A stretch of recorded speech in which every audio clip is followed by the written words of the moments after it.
No, it's my question. What is your and question? my question is, what's our next challenge? Ugh. We did a squat. I don't even want to. We did a squat challenge for 5 months, and it was a draw, which is kind of frustrating for everyone. That was like, "Are you serious, dude?" Like everyone's like, "Get what?" Yeah, it hurts my feelings too. Fiona, she goes, "When are you gonna do a 300 kilo deadlift, Nev?" When will Nev And I said, deadlift 300? And then she was in this morning and said, Fiona, I've actually already done a 300 kilo deadlift in a deadlift suit off blocks. And she's like, I meant raw. I was like, well, you didn't say raw. Also, wasn't your back like really sore for like a whole week after that? Yeah, because I did a way too big a jump, but still did it. And especially since I've gone carnivore and I've taken all the processed stuff out of my diet, it just doesn't really sit well with me either. So you can tell when you've got enough of something. Adrian had a protein cookie and shit to bed. I didn't shit the bed. I threw up. I went home and I violently threw up in the shower. I don't know what it was that was in that cookie, but it messed with my stomach. You ready? I'm ready. You ready? Ooh. Love that. Welcome back Welcome back to the Big Flex Big Flex. Ask Us Anything edition. Question time number 2. Question Yeah. time number 2. Now, the first question time, It's really successful. super successful. A lot of people watched it. A lot of people enjoyed it. And we got a heap more questions for this one. Yeah, actually, some really good questions as well.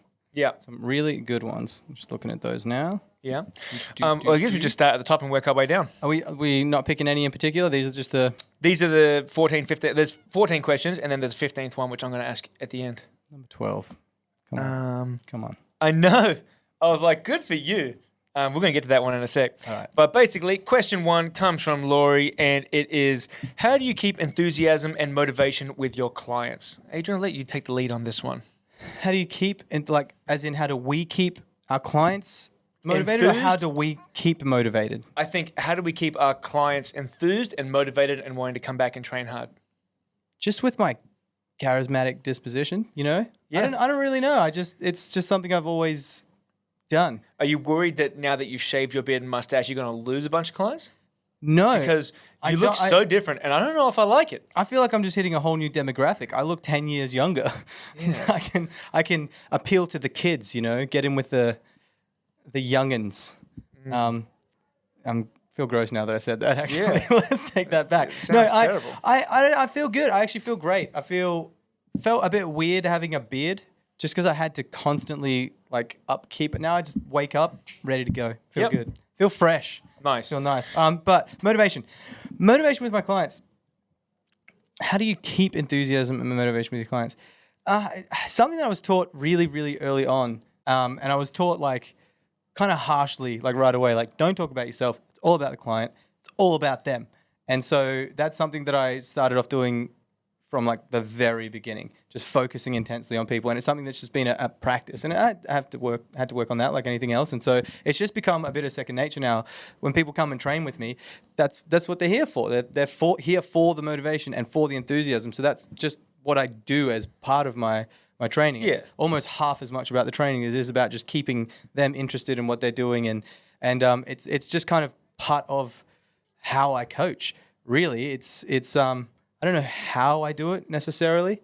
I think if I could jump in, I think basically one is that you want, like everything in life, is you're going to get a better response if you are matching with the person you're engaging in. So if you're matching in a conversation, you need to put forward a good conversation, right? But on the gym floor, if you want them to show energy, you've got to match that with good energy, right? So when we're training, we're not sitting down, laid back. There might be times when you're feeling a bit flat, but basically every time we get out to the train, we want to keep our energy levels high. We want them to feel that as well. So that's how I think about it. You want to try to match the energy level that you want from them. Exactly. Right? So being as monkey see, monkey do, that sort of thing.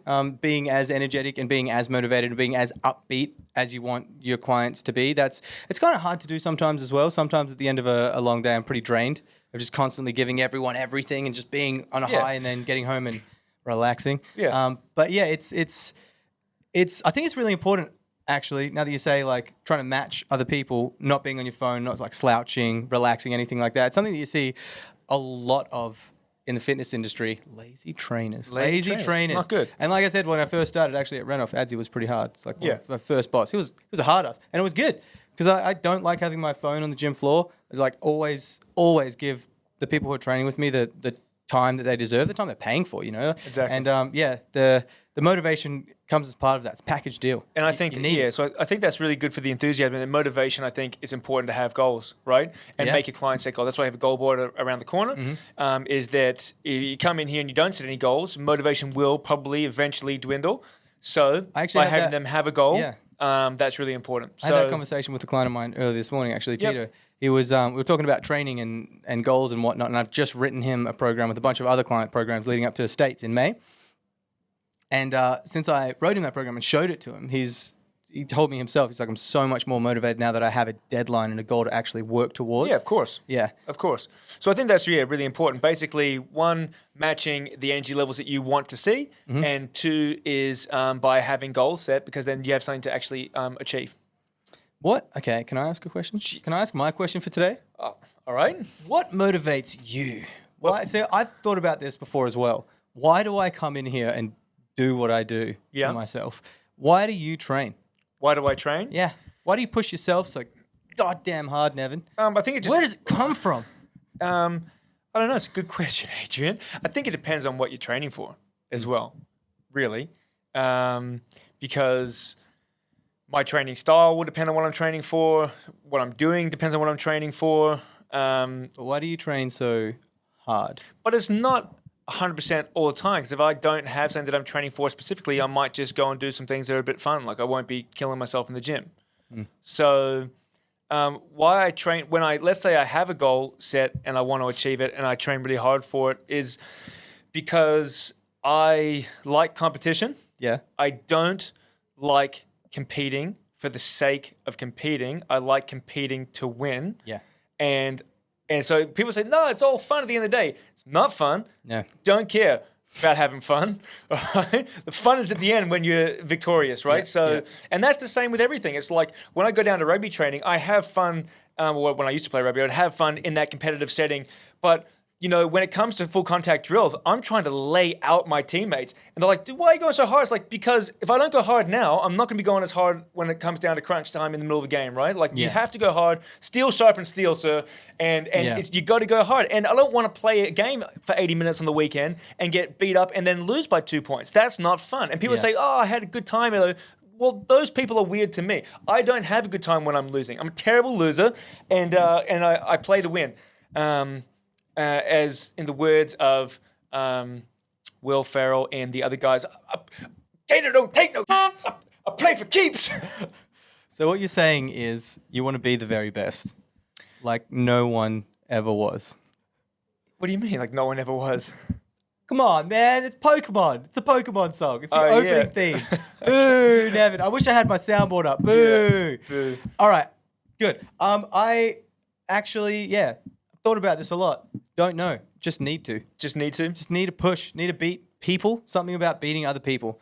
It's, level of competition that I just need. I need the stress. I need the pressure. I need something to conquer, move past. Otherwise, I just get bored and complacent and lazy. Right. Yeah. Yeah, and that's the thing. That's why I love jiu-jitsu so much, is because every time you're training in open mat, when you're rolling with people, is you're trying to win. Yeah. And it feels really good when you get the other person to submit. Like, it's like, well, I won that. I hate when people say, it's just a game. Yeah, life is a game. And the goal of the game is to win. That's right. You got to win. There's something to that. You got to have fun along the way. And I get that. Winning is fun. But winning is fun. Yeah. And that's how you have fun along the way, by winning. Anyhow, let's skip on to the next question, shall we? Okay, so that was my question. Okay, so now that's a good question. Question number 2 is actually a three-tier question from Guy. Three, yeah. All right. And so basically, Guy's first question is preferred diet and training methods for lean muscle. Now, here's the deal, Guy, is that muscle, by its nature, is lean. All right. If you have good muscles and are fat, well, they're two different things, really. Is this like the equivalent of when girls say, I just want to be toned? Is this the same sort of thing? It's the same thing. Yeah. It's the same thing. Guy, you are not A5 Wagyu beef with fat interest between your muscle. I mean, basically, guys, if you're putting on muscle, it's lean. It's lean. It's a lean tissue. If you're putting on muscle and fat, it depends on how much you're eating. Really, that all comes down to calories in, calories out. Yeah. If you are in a surplus, you can put on muscle but if you're in a surplus, you're also going to put on a little bit of fat.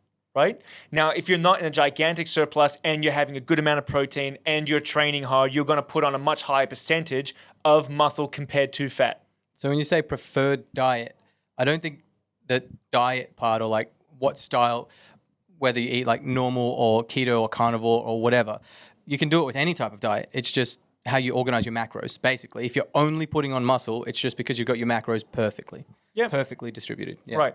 And basically...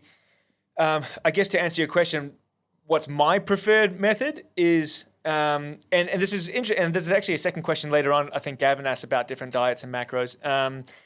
Is I've tried ketogenic diet, like the traditional high fat, 70+% of my protein of my calories coming from fat, and moderate protein, no carbs. I've also done a different variation of the ketogenic diet where it was a carnivore, so it was basically all meat. So it was still high fat, moderate protein, but different types of foods, right? And I've done really just eat everything, the dirty bulk when I was 125 kilos playing rugby in the US, and I was just big old chunky Nev, eat everything. And I've also done real clean, where you leading up to a jiu-jitsu comp or to weights, and I'm still eating carbs, but I'm just trying to eat healthily, right? So I've done a big spread. What do I prefer? I prefer just eating normally, but being mindful about my macros, where they're coming from. And as a rule of thumb, I like to go, if I'm trying to build muscle, at least 2 grams of protein per kilogram of body weight. So if I weigh 100 kilos, I'm trying to get at least 200 grams of protein in per day. And there's actually a really a good person that you can watch some of his resources is Lane Norton, Dr. Lane Norton, who's got a PhD in nutrition. He was also a bodybuilder. I think he had a world record or an American record. I think it was a world record in powerlifting at one point. Like just an all-round good strength athlete, good, trains hard, knows a lot about nutrition. And he'll tell you it really comes down to your macros, right? So as long as you're getting your protein in, if you're trying to build muscle, that's the most important thing. As long as you're getting that in, it doesn't matter whether you get the rest from your carbs or fats. It doesn't matter. Basically, if you're eating carbohydrates, you're going to be on a glycogen-based energy system, which means you do need some carbs. They're going to be your energy source. So let's say you have 3,000 calories for the day, and you need to get at least 200 grams, which is going to be about 800 calories from protein. And let's just say you've had 1,000 calories from protein. You got 2,000 calories to spare, guys. All right. So those 2,000 calories can come from fats or from carbohydrates. Doesn't really matter. But if you're only having, let's say, 200 calories from carbs, really low carbs, and you're really tired and not getting the energy in, maybe bump up your carbs a little bit, right? And lower your fats down. Or on the other hand, if you're having, let's say, 600 calories coming from carbohydrates and you feel like your energy levels are fine, well, that's fine. You can have the rest from fats. So there's not really a right or wrong. The main thing is get your protein in and then eat your fats and proteins based on how much energy you have or want or need. Also, everyone's different. Correct. Everyone's different, and people respond differently to different types of foods, different splits of calories, protein, fats, carbs, all of that sort of stuff as well. It's trial and error. So in terms of the preferred diet, depends on you. I've tried, every time there's a trend that hits, I try it out, and I've not liked anything until I landed on carnivore. Just works really well for me. Able to be strong, stay lean. Like I've really hit a good stride with this, and it's just because I've tried everything else. I've never been able to maintain this level. Like my energy levels are always good. I'm sleeping better. Like it just feels good. Obviously, carbs aren't that great for me. Otherwise, I would have felt a hell of a lot better eating them. So it just depends. If you want to know what the preferred diet is, try it out and you tell me. Just stick with something for a little while. Like try and go just carbs as your preferred source of energy, then just fats, and then just play around with things a little bit until you land on something that feels really good and works for you. Right. And that's the thing as well. It's like, so basically I've done normal ketogenic diet where you're eating, everything as long as it's high fats, and I've done the carnivore. And for me, I actually enjoy the normal ketogenic diet better because I enjoy having avocado and bits and pieces that aren't carnivore. Adrian loves carnivore. He can eat just the meat. That's fine. He eats a lot of beef, I'm going to say. Well, that being said, I'm going to change a little bit now, and I'm calling it meat-based. Just because over Christmas I binged my face off, and I just miss a couple things, like peanut butter and like other types of milk that aren't just full cream milk and things like that. So I'm gonna try and make my own diet. I'm calling it meat-based instead of plant-based. Nice. Trying some stuff. I'm all for it. Just another trial and error thing. Talking about meat is that Marcus and Caitlin actually has a question later in the podcast. That for Christmas, they surprised me with a over 2 kilo tomahawk steak. I'm going to put some photos up. It was good, right? It was so good. I got one for Christmas from Megan and Fiona, and it was amazing. It was so really good. Yeah. So that was good. It almost made me want to go just eat nothing but tomahawk steaks. But tomahawks. I'm gonna not do that. Don't blame me. Okay, guys. Second question is basically, what's the deal with smelling salts, and can I use them for 4 kilo overheads? Now, let's give you a bit of backstory. First of all, Guy, I'm disappointed. I'm not angry, but I'm disappointed. You clearly didn't listen to the last podcast in its entirety. We talked about it so much. We talked about this. Yeah. Megan asked this question, and basically, all that ammonia smelling salts do is they give you a little bump up in your heart rate, and it pumps the blood around your body a little faster for a very short duration. So you have a little bit of an extra energy burst. It does not increase your blood pressure any more than not doing ammonia, but also doing the big lift does. So basically, when your blood pressure goes up from doing a heavy lift, it's the lift that makes your blood pressure go up, not the ammonia. All right? I don't think there was any statistical physiological difference, right? No, it had no effect on the amount of oxygen that got absorbed from your lungs, nothing like that. It's basically just bumps your heart rate up a little bit, makes your blood pump a little bit faster around the body. So you get a little bit of an energy jump right then. Is it all right to do for your 4 kilo overheads? For everyone, and asking Guy, came off his mountain bike, broke his arm and wrist, and is now in the rehab process and trying to build some strength. And I say, Guy, whatever gets you through your overhead work, you do what you got to do, big man. If you really feel like it, strap it underneath your nose and just keep it there the whole workout. Well, yeah. I don't want to burn away his nostrils, but yeah, you do what you got to do, Guy. All right? We take no responsibility. Is it okay for 4 kilo overheads? Yeah. Yes. Yeah, you do what you got to do. Yes. All right? And then should he start his 3-week-old daughter on a volume or strength block? And actually, one of our other friends, Lewis Dallimore, immediately messaged me when he posted this. Lewis, really? He is a professional strength and conditioning coach with a rugby team over in Japan. Awesome. What did he say? He's like, volume, obviously.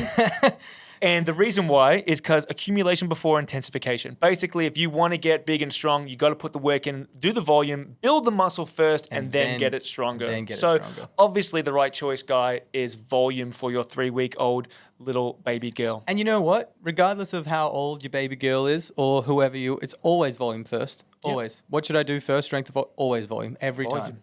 Every time. All right. Accumulation before intensification. Mm-hmm. All right. So thanks for that shout out there, Louis, helping out with that one. But, clearly the right answer. Okay. All right, then number 5 from young Jake.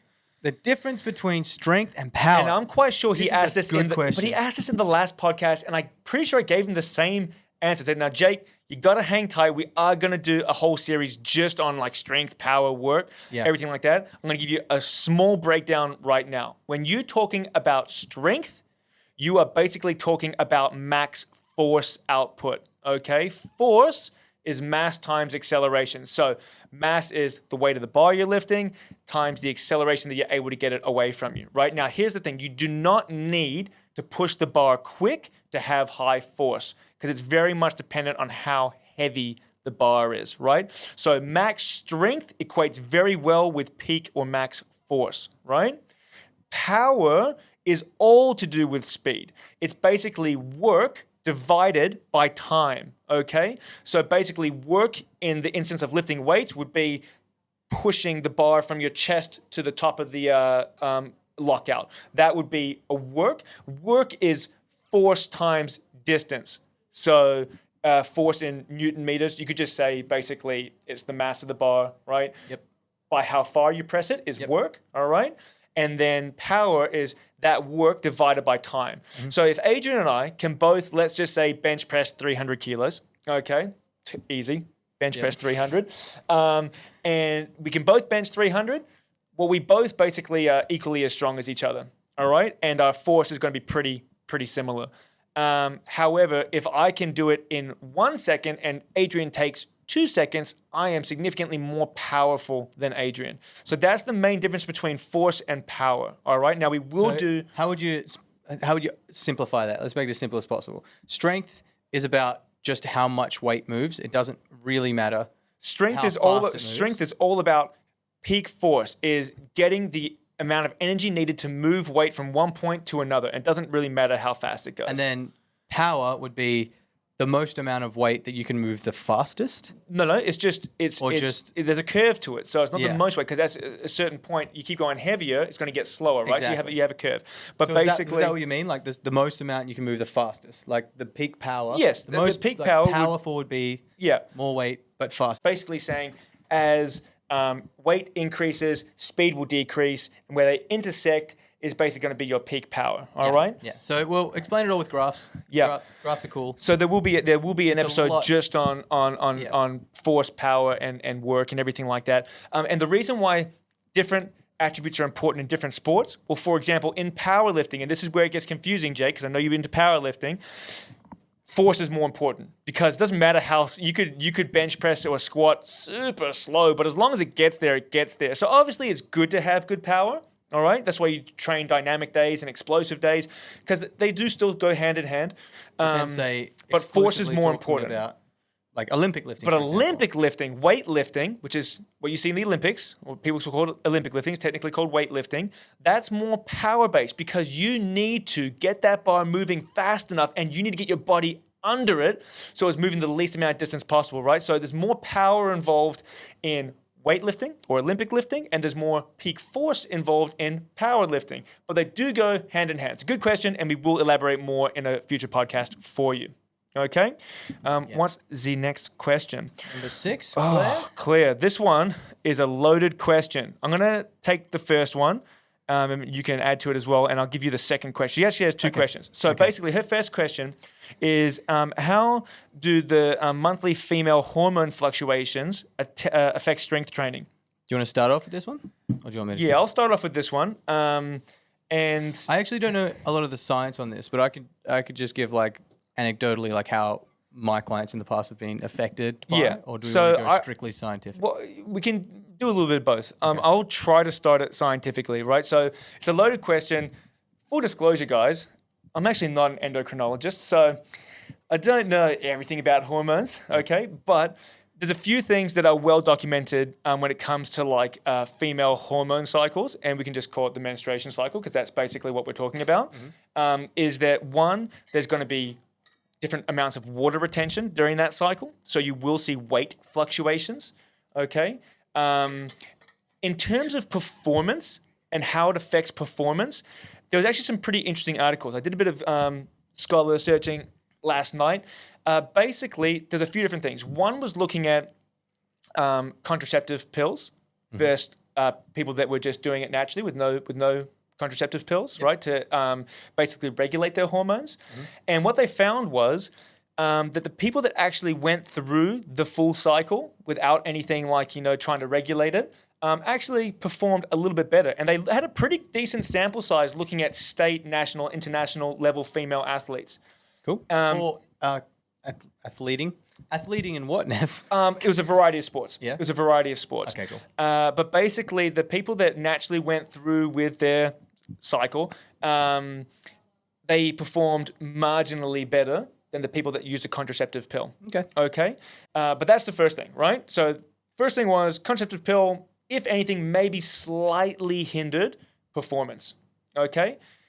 The second thing, we know that there's water retention. So if you're in a sport that requires you to be making weight, you're going to have to probably try to sync that up with your cycle, potentially by using something like a contraceptive pill, where you're able to regulate when you go through different parts of your cycle, right? So that's something to keep in mind. What they found was, in terms of overall performance, basically, the menstrual cycle didn't really negatively affect performance at all. It was very marginal. And what they did find, the only time that it really showed any statistical significance in negatively affecting performance was when it was really hot and humid, and for endurance athletes. Okay. So basically, if you're an endurance athlete, and you're going to be competing in hot and humid weather, that might also be a time that you'd need to worry about trying to regulate certain things. Okay. All right? Yeah. But for the most part, it turned out that it was pretty even board, whether they were regulating their cycle or just going naturally with it. Yeah. Another interesting study that I looked up was caffeine consumption. And Louis actually said that there was a good study. I couldn't find it. I have to get the link from him saying that there's a really good study showing different amounts of caffeine ingested at different parts of the cycle and how it affects performance. I couldn't find that specific study. What I did find, though, was a bunch of caffeine reviews for people that were on the menstrual cycle. And basically, it showed that if you were having between 3 and 5 milligrams of caffeine per kilo of body weight pre-training or pre-performance, basically the caffeine was increasing max muscular force output, all right, so peak strength basically, and it would increase endurance performance. So we do know that if you are feeling flat, caffeine can help combat that. That's just in general, though. That's right? in general. That's for men and women. But what I am interested in, and I will try to find the link for you, Claire, is what Lewis was talking about, taking different amounts of caffeine at different parts of the woman's cycle. That's pretty interesting. And I couldn't find that one. So we will get back to you on that one. But yeah, in terms of what I could find is basically try to stay away from hot, humid endurance sports if you are on your cycle. Play around with some caffeine because that can help. And basically, it seems that people that are not on a contraceptive pill have maybe potentially very small increases in performance compared to people that are trying to regulate it. Okay. Sorry, I can't get any more in depth. That is the edges of my knowledge on that. In terms of performance, I've never really looked at any of that research. As far as I can tell through the years of being a coach, there's only ever really been very few women who have been like moderately, I would say, affected by their menstrual cycle, and it's those few that had issues with like cystic what's it called, polycystic ovaries and that sort of thing, where they're just doubled over in pain and crippled for a few days, and they actually can't physically train. Right. But apart from that, not a whole lot. No. Yeah. So there's only very, very few occurrences, and it's only in like extreme circumstances. Yeah. So yeah, I've not seen any like increases, decreases, anything like that. Yeah. I think that in the study that I was looking at, when they're looking at people that were taking contraceptive pills versus people that are just going through their cycle naturally, was that the people that were regulating their cycle, they anecdotally said that they felt better because things were more like regular, they could control that. But in terms of statistical significance, it actually was more or less the same. Yep. So they suggested in that study, just basically do what makes you feel comfortable and confident. Yeah. Yeah.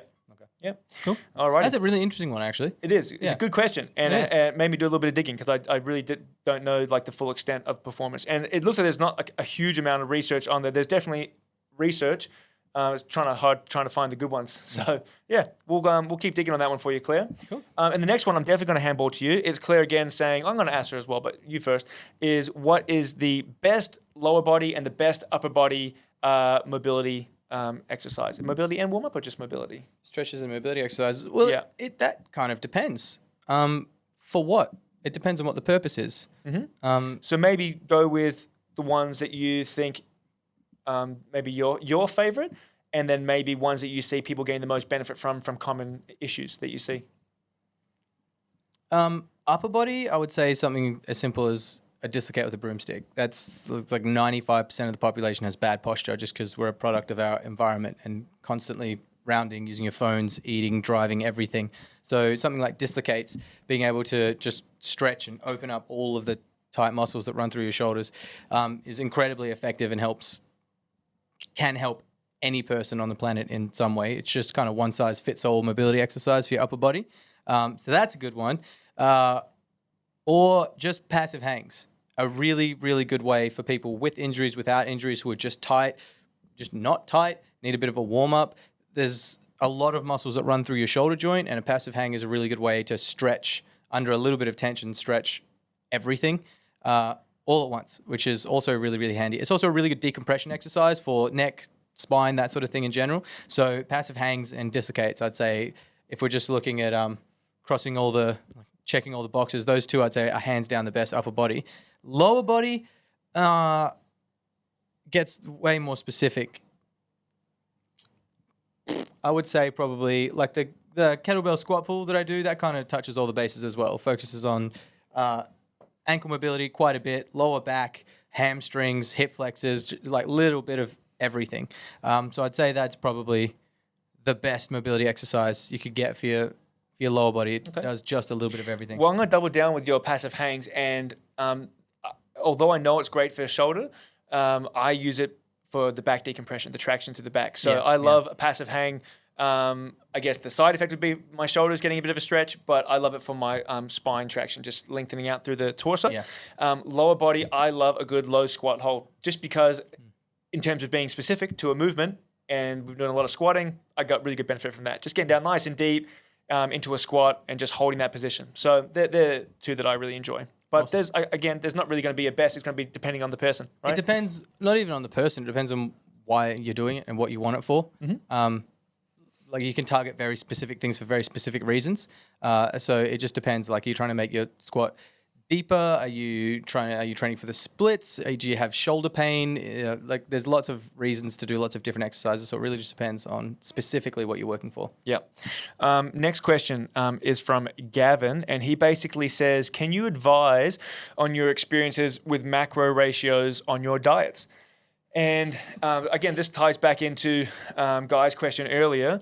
I think the macros, again, they're going to be really different depending on what diet you're doing. So if you're doing a ketogenic diet, you're going to be wanting 70+% of all of your calories coming from fat. Do I still have my pie chart? You're going to want 25 to 30% coming from protein and negligible to no carbohydrates.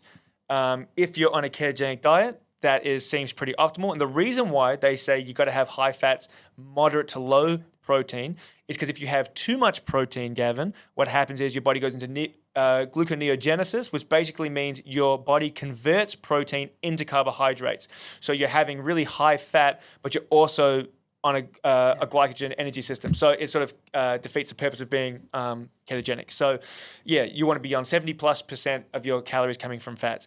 If you are not on a ketogenic diet, it's basically get your protein in. If you're trying to get strong, get your protein in. At least 2 grams per kilo of body weight of protein per day.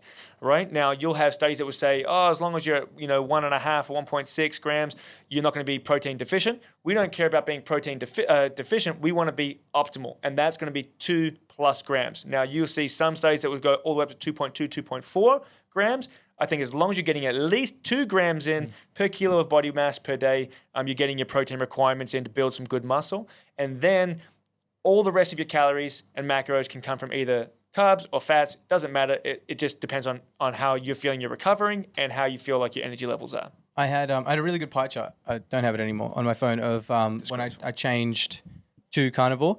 And when I was doing full carnivore before Christmas, when I was doing carnivore, the pie chart had 2 sections. One was fat and one was protein. Protein was 25% and fat was 75%. And that was it. Meat and animal products, and that was all. And I did that for about 14 months straight through before I started making some changes to my diet. Stuff like a teaspoon of honey in my coffee, just chilling out a little bit, But that's as strict carnivore as I could get. It was basically just protein and just fat, and that's it. So, cool. It really just depends. It just depends, yeah. It depends on what style, whether it's carbs or fats are your main source of fuel. Yep.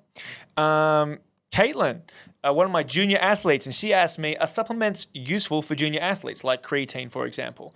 And my answer is probably not. Yeah. For the most part, probably not, Caitlin. And the reason why is, as junior athletes, they are going through so much growing and building a muscle and developing that as long as they're eating a good amount of whole foods, they really don't need extra supplementation. You don't at all. Unless you are deficient in something, like let's say you're iron deficient or whatever, then you can get extra supplementation.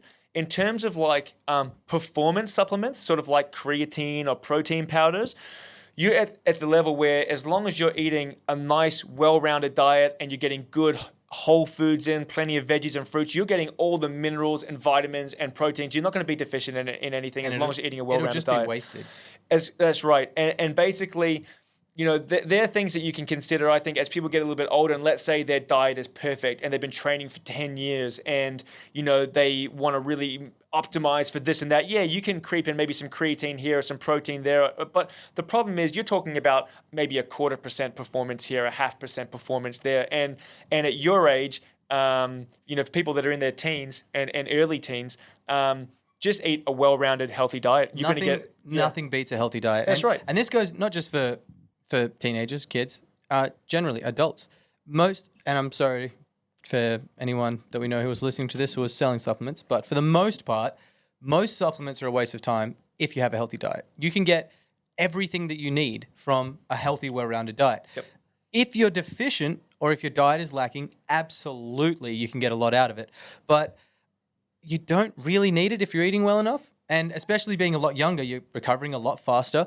You don't have issues with like weight issues and stuff like that. If you're training a lot more, you're just a better human when you're younger because you've got so much extra recovery. Yeah. As long as you're eating well, that's all you need. And the thing is, Caitlin, with someone like, let's say, for example, Big Gavin, who's 140 kilos, I think he was 142 at his biggest, around there. If I'm telling him he's got to have 2 to 2.5 grams of protein per kilo of body mass, and he has to get close to 300 plus grams of protein, well, that might be hard because it's tough to eat just steak all day if you're not on a carnivore diet, right? So for someone like Gavin, a protein shake could be perfect because you're getting a bunch of protein in quickly, easily, right?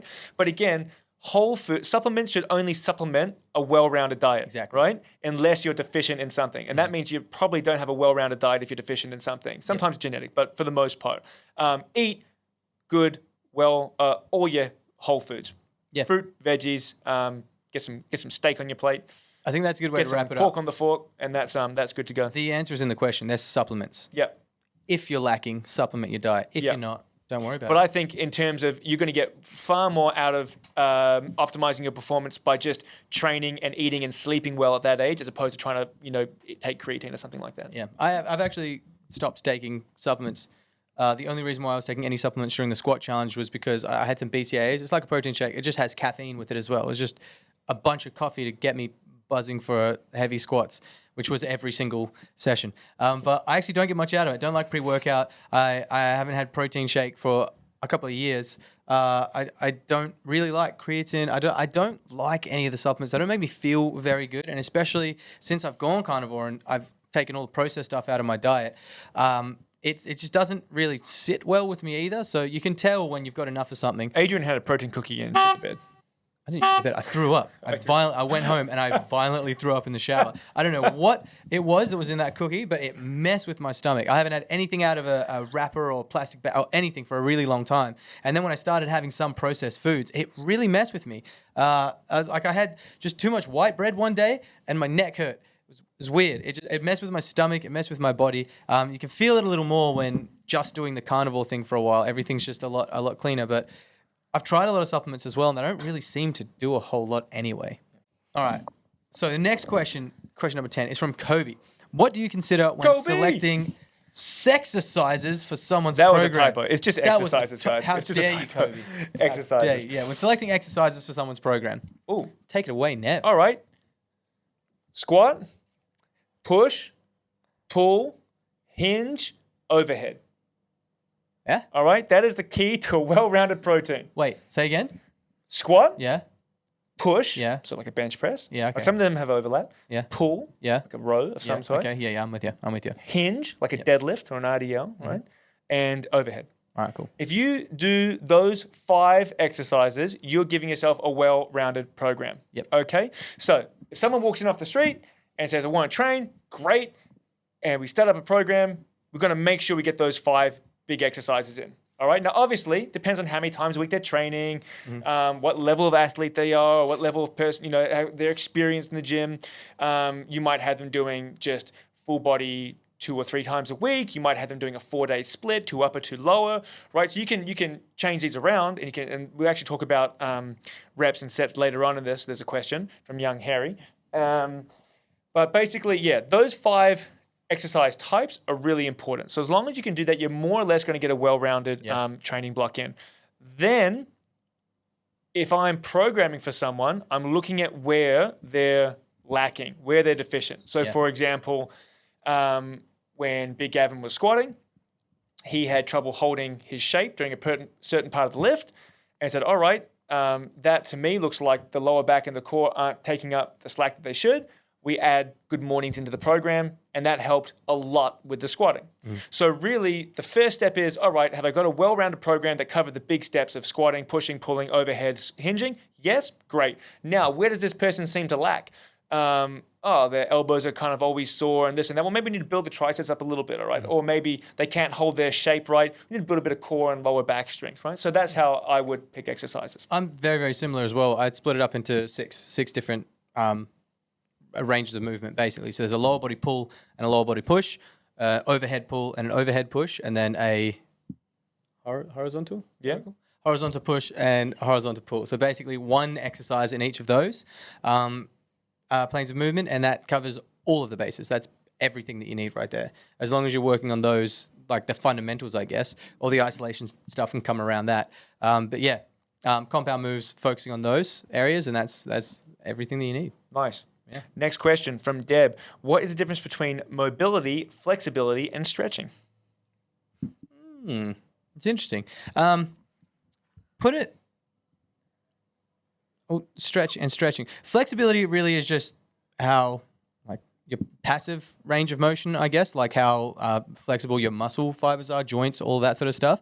And mobility is more of an active range, so like your functional strength through a particular range of motion. So I would say that flexibility is being able to do the splits, and then good mobility is being able to do the splits between two chairs while holding a little bit of weight. So you've got strength in that range, whereas just flexibility is just movement through the range, not necessarily through a functional strength in that range. And the difference between the two is really dependent on what it is that you're doing. It's good to be flexible, but if you're too flexible, people have issues with that as well, like joint dislocations and things like that. So flexibility, mobility, and stretching. I don't know. I can jump in real quick. The word stretching. Yeah. So basically, we're real similar on the flexibility. So I wrote it on the board there. So flexibility is going to be how your muscle is passively, right? So if you can get a long passive stretch through your hamstring, then you might have flexible hamstrings, right? Mobility is more through an active movement. Now, Adrian was saying strength through an active movement, which makes sense. But basically, what we're looking at is how the muscle interacts around a joint. All right, so we're bringing movement and joints into the equation with mobility. So you might have flexible hamstrings in a passive stretch, but you might actually have a terrible inchworm if you can't move your hips properly, right? So basically, I would say mobility has to have a moving component, and it's how your muscles articulate with your joints would be mobility. Very similar. I would also say part of mobility is the joint range of motion and strength as well, because that's a really important. You can 100%. get people who are flexible and tight at the same time, and so you have people with lower back issues where they Corey. No, I was going to say doesn't have lower back issues, but people like Taylor. Okay. Yes. Has an incredibly good squat, unbelievably good squat, and then cannot bend over and touch the floor in front of her. Her hamstrings are unbelievably tight. Right. So you can be really, really flexible and really, really tight at the same time. And mobility isn't just having passive range. She's just not particularly like super strong. She's just like very flexible through that range. But then if she was to absolutely load her body up, well, then those other issues would become present and cause injuries. And what you might find is someone might have a really flexible back in terms they can just like slump down and round their back and get to the floor really easily, but their facet joints might be real tight and they might have terrible side-to-side motion, right? So that you can be tight and loose at the same time, right? So they are sort of hand in hand again, but they are a little different. So I would say flexibility really is just passive range of motion. Of the muscle, Yeah, mobility is having, like I'd say, strength and like functional strength. So when I say functional strength, I mean something that's applicable to what you do. So being able to hold a shape and do a deadlift and not round through your back, I'd say like that's good mobility. Or being able to do something like crawl underneath a fence and not dislocate a hip or something like that, being able to apply range and strength to achieve certain movements. Yep. And then when it comes to stretching, I guess stretching to me would be you are holding generally, well, there's two types, right? You might have a passive stretch where you're holding a hamstring stretch, and that might improve your hamstring flexibility. Or you might do something like a wushu bounces, which are going to get the hamstrings moving through a range of ways. It's a dynamic stretching, which would probably be a bit more beneficial for mobility. but also flexibility. So again, hand in hand, the passive and dynamic stretches. Yeah, the different type of stretching that I do versus passive stretching. Passive stretching really does just slowly relax the muscles over time. And then you've got stuff like PNF stretching, which is a little bit more of an intense version of that. And then mobility, the way that I do stretching is more just under a lot of load and tension. So you're not only increasing the range of the muscle fibers, but you're strengthening that range as well. So it's not like you have to get flexible and then strong. It's all part of the same process. So it's just like stretching, but loaded. Yep. Much heavier stretching. Yep. Nice. Next question is from Hanlo. And Hanlo says, what's it like being an alpha male? Who is Hanlo? He's on my Instagram, and he just sent this. He's on the bits page. Hey, Hanlo. I'm going to have to assume that it's to me because he didn't send it to the Coach Adrian account. He sent it to the Strength Institute account, which is my account. So you said ask Adrian and me, which should be Adrian and I, whatever. No. You should ask Adrian and me a question. So technically he did ask both of us because that was the shout out. The inference is also potato. He's clearly asking me about what it's like to be an alpha male. And Hanlo, it's a gift and a curse, my friend. All right, it's a gift and a curse. It's mainly a curse. It's a gift and a curse. You know, when he gets out of his beta zone one day. I'm sorry, who won the squat challenge? Hey, do you want to go down to fractions here? Who won the squat challenge? Hey, you said the word draw. You said going down to fractions? That's you right. agreed, all right? Anyhow, and when you then default back to like on formula Wilks score, I crush it by like 10%. But it's all right. It's all right. It's all right. I want you to snip in a bit of the last podcast where I said, will you concede defeat? But you didn't win. You didn't win, though. You didn't win either. I know. That's what we're saying. It was a draw on the squat challenge. So then you can't claim the title of alpha male. Well, you can. Because it's like, well, you have to go somewhere. Yeah, but didn't you just say before that you have to win and winning is fun? So did you win? Yeah, I won morally. Anyhow, Hanlo, I appreciate it. It's a gift and a curse, my friend. It's a gift and a curse. Next question is from Harry. And he basically asks, how do you know if you're doing the right weights and reps and etc. when you're writing your own program? Good question. All right. Do you want to answer this one? How do you know if you're doing the right weights and reps and etc. You know, when you're in your own program. Well, it depends on what phase of your program you're in. There are a few different phases. You've got your hypertrophy or volume phase. Then you've got your hypertrophy volume. You've got power. You've got strength. And it depends on what specifically you're working on. Each different type of stimulus you're trying to elicit has a different set of reps and weights that you would use. So like before, we were talking about the difference between strength and power. One is just move lots of weight. Another one is move as much weight as you can, as quickly as you can. And then you've got volume, which no one likes. It's like the equivalent of eating your broccoli when you're younger. No one likes it, but it's really good for you. Very important. Yeah, volume is typically lots of reps. So like 10 to 15, 20 if you're really mean reps. Lots and lots of volume. There are lots of different types of programs like German volume training where you're doing hundreds and hundreds of reps in a session. But mainly your hypertrophy is just high volume stuff and lower weights. It doesn't have to be light, but you don't need to lift heavy to build muscle. And the point of hypertrophy training is to increase the amount of muscle fibers that you have. So the whole point of that is that just the volume is what does it. Lift heavy, sure, but make sure you're getting the reps out. Then you've got strength training, which there's just a whole bunch of different types of things that you can do for strength training. And for that part, I'll bring that over to you. So basically, that's your deal. Yeah, what we're going to do, Harry, is I'm going to point you in the right direction of some resources because you actually asked a super in-depth question. Like a very in-depth question. Right? Basically, there's a guy named Dr. Mike Israel who runs Renaissance Training, and he's got some really, really good resources if you're trying to figure out different reps and sets and sort of weight schemes for hypertrophy in different parts of training. Basically, he goes off maximal adaptive volume, maximal recoverable volume, maintenance volume. There's a whole bunch of different things. And basically what he does is he'll say, all right, if you're trying to build muscle hypertrophy and everything's a bit different, he goes, but for legs, for example, he might say, all right, your minimum volume that you need is going to be somewhere in like 10 sets a week. And your maximum recoverable volume might be 20 sets per week. So anything in between, all right, is going to be able to build muscle. So again, it's complicated. There's actually a lot of resources that he has on his website. So just Google Dr. Mike Israel and then look at sort of like minimal minimal volume and maximal volume and recoverable volume, and it will basically lay out for you, if you're trying to do like hypertrophy and everything, how many sets you should be aiming for in a week. So that's a really good resource you can check in. When it comes to strength building, and Dr. Mike Israel might have strength sets and reps there as well, is I use Prilepin's table, which it comes off old school Russian, I believe Russian sort of strength coaches. And that's basically what we do a lot of our strength blocks based around that. And that basically gives you an idea of, all right, if I'm working at within, 75 to 85% intensities of my 1RM, then I should be doing this many reps and this many sets in a session. So for example, if you're working above 90%, I think he says you should be aiming for really only 4 heavy working reps at 95%, right? You can go up to 8, you can have as little as 2, but optimal will be around 4. So that's called Prilepin's table, and I'll link that in the comments below as well, in the description below.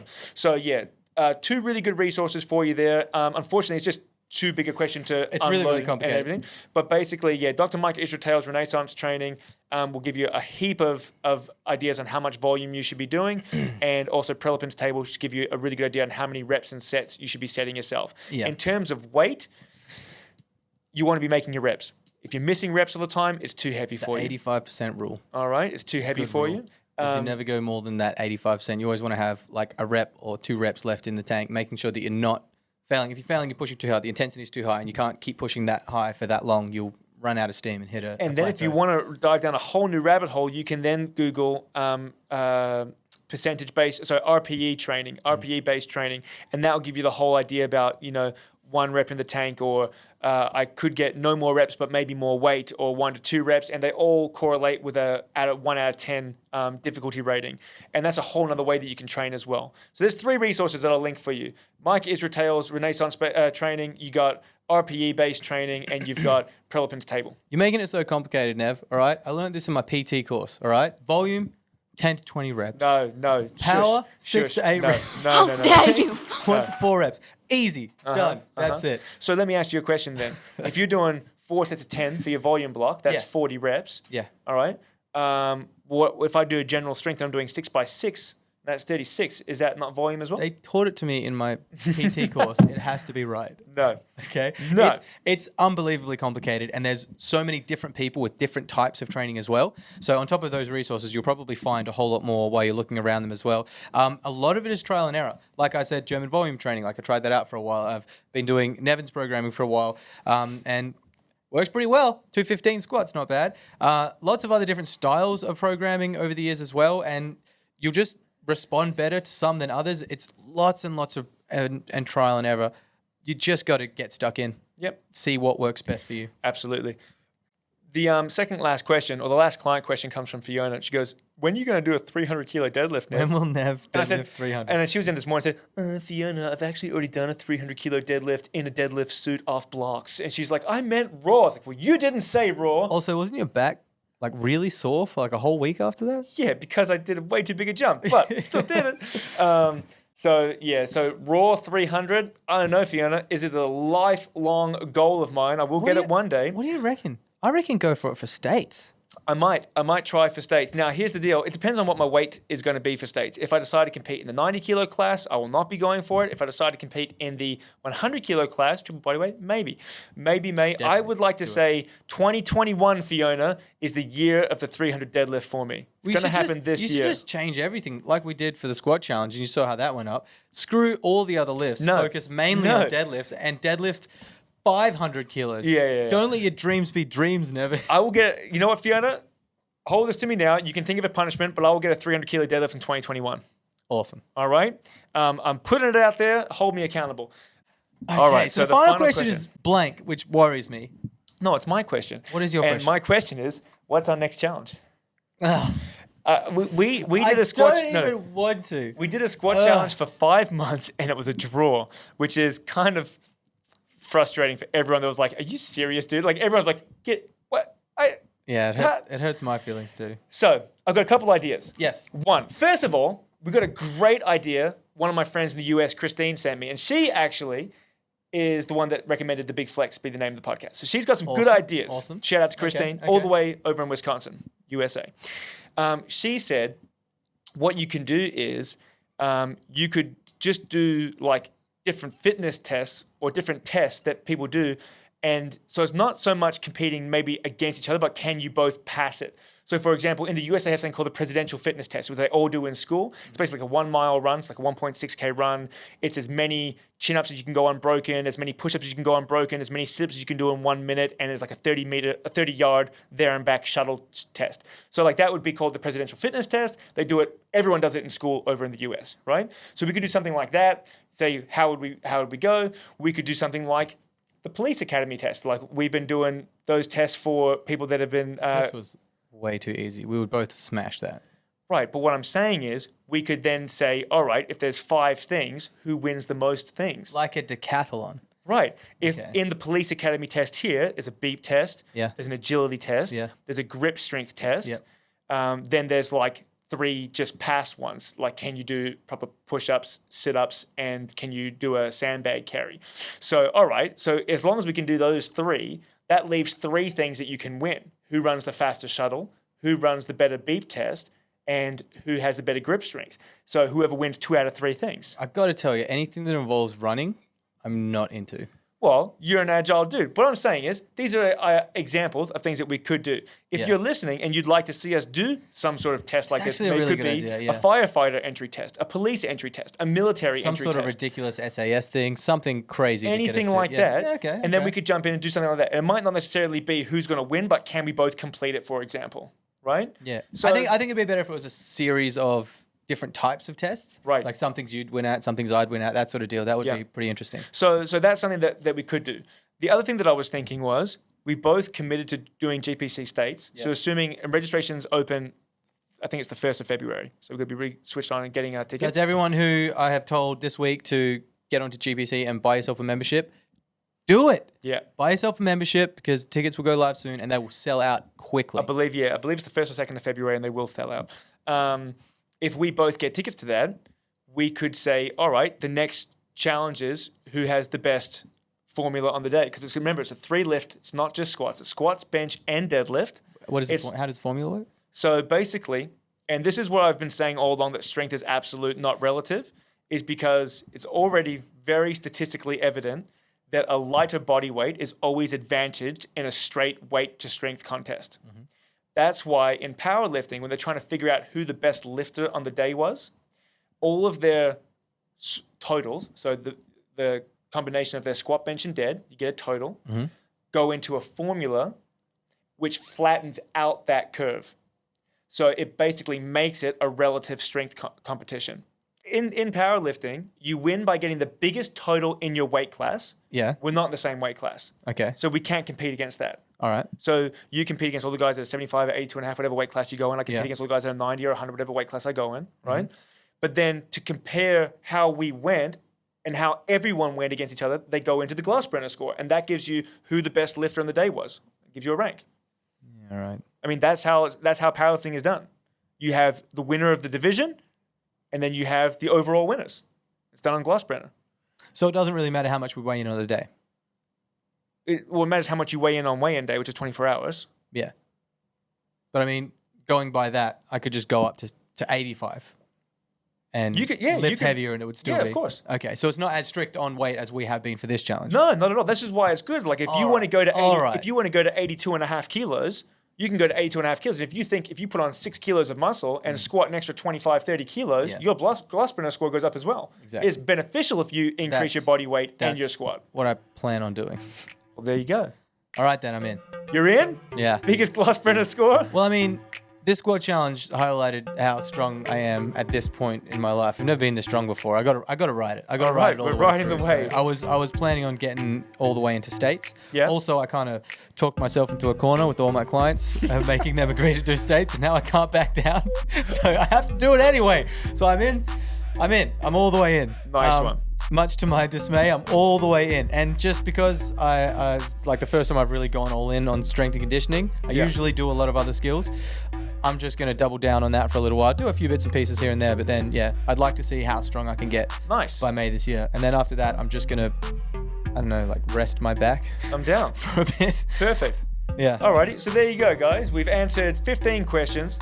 We've decided that we're going to do a series of fun, small challenges. And keep in mind, I'm starting jiu-jitsu again in a few weeks. So I'm going to be doing that once, twice a week. Like, I'm not taking the States as serious as I took our squat challenge. Not even close. So it's going to be is more for fun. I'm going back to... We're going to go, whoever has the biggest Glossbrenner is the next sort of challenge between us. And again, it's as fair as something could be, because that is the standardized formula that's used across all GPC powerlifting. I'm going to go back to tricking and powerlifting, tricking and climbing again as well. Perfect. Start doing some other fun things as well. So I'm Nice. not going to be too crazy about weightlifting for a while. I still have dreams at night about it. Perfect.